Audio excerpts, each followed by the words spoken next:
Ladies and gentlemen, may I ask you to consult your program, and you will see one item left.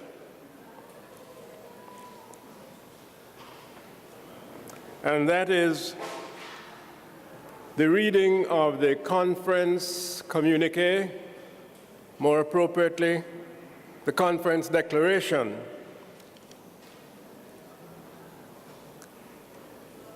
Before I read the declaration, I'd like to say that as soon as I conclude, we will have the privilege of hearing from UCC Pandemic Steel Pan Band, led by the world-renowned arranger Earl Lapierre with assistance from Glenn Inango. The award-winning steel band won the CUC Pirate Week Steel Band competition in November 2013 and has participated in the Pan Alive competition in Caribana, Toronto for the past 5 years. So we're in for a treat as soon as I read for you the closing declaration. May I say that as soon as I complete the declaration, each of you will have the opportunity to receive a copy of the declaration. And secondly, you'll have the possibility of submitting amendments, changes to the conference committee chaired by Livingston Smith and Patricia Ebanks. I'm going to go through the declaration, and thereafter the steel band, and thereafter your ability to submit changes. The UCCI Caribbean Conference 2014 Towards a Corruption-Free Caribbean, Ethics, Values, Trust, and Morality, held between the 19th and the 21st of March 2014, constituted a significant success and marked an important milestone in the Caribbean's engagement with anti-corruption issues on a broad basis. Throughout the conference, participants and attendees expressed fulsome praise and sincere appreciation for the UCCI Board of Governors, the President, conference co-chairs, and committee members, as well as to the sponsors and government of the Cayman Islands for their contribution to this exceptional event. In scale, in quality, the conference was unprecedented across the Caribbean region. It brought together 120 participants from 15 countries in the Caribbean, but as well from North America, Europe, and Africa. The conference was multi-sectoral.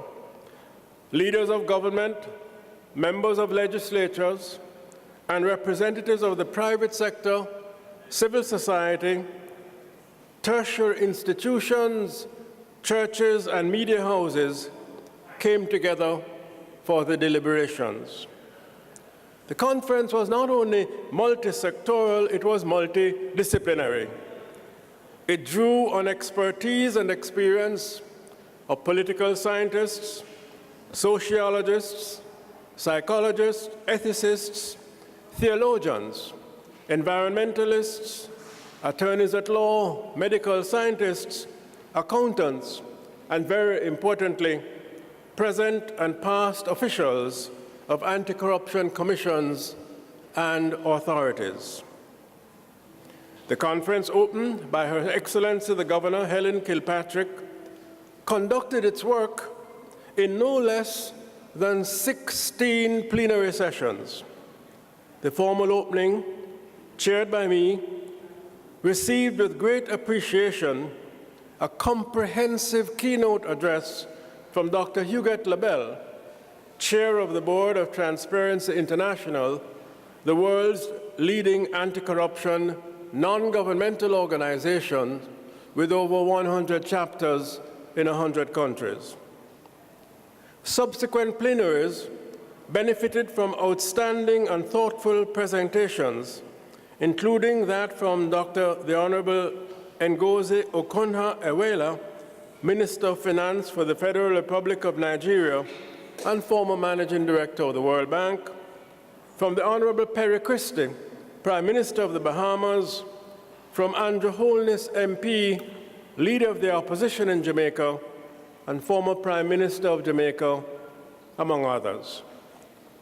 In addition, much discussion took place in 4 pre-conference workshops, 9 roundtables, and 12 panels, attended notably by students of UCCI, as well as by the public, who interacted appreciatively with invited presenters. The subjects covered in plenaries, in panels, in roundtables, and workshops were extraordinarily wide-ranging, comprehensive, and of special relevance to the current challenges facing the Caribbean and the wider global community in more effectively combating corruption and building integrity. Amongst the subjects were those related to ethics, the role of tertiary institutions in safeguarding ethical standards, teaching civic values to the present generation, the role of the church in preserving and enhancing ethics, and very significantly, ethics relating to different sectors, namely medicine, law, sexual relations, the environment, and sports. Subjects dealing with the role of technology, this especially in relation to curbing corruption and engaging the citizenry in that process. Related to the sphere of culture, particularly throughout this conference, concerned with the culture of leadership, the culture of compliance with codes of conduct, particularly in the public service, the culture of the media, and very interestingly, the culture of dance hall.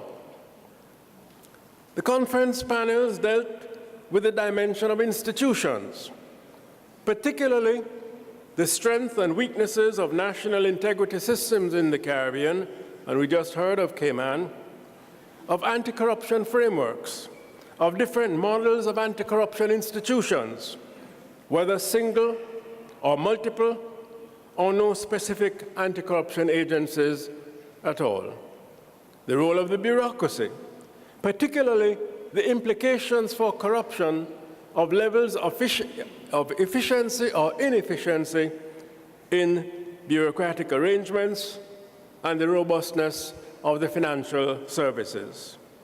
And not to be left out, conference dealt with the critical importance of the private sector and civil society organizations in combating corruption and in building integrity. During the course of the conference, there was much lively debate, penetrating questions and insightful answers. Out of all of this emerged a number of areas of growing consensus.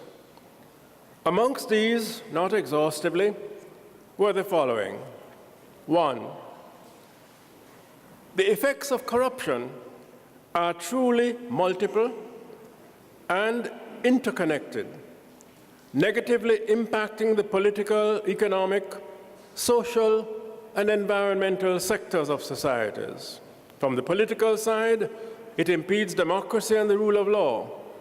Public institutions lose legitimacy, and the populace become cynical and so reduce their levels of participation. It can also lead to political instability.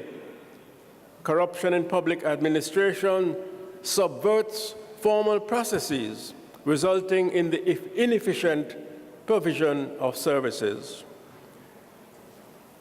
From the economic perspective, corruption depletes national wealth, increases costs of goods and services, and leads to unhealthy competition.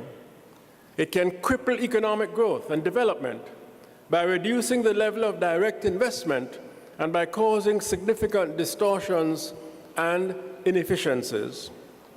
From the social perspective, it leads to more inequality in society, causes political tribalism and even war, weakens civil society, and increases poverty by marginalizing the poor. When citizens know of corruption, it affects their psychological health as they become more frustrated and more angry.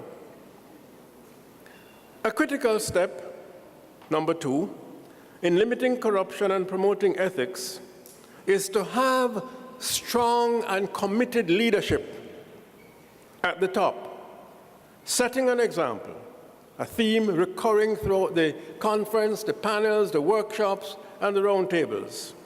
Leaders who will create a culture of transparency and integrity within institutions with zero tolerance to corruption.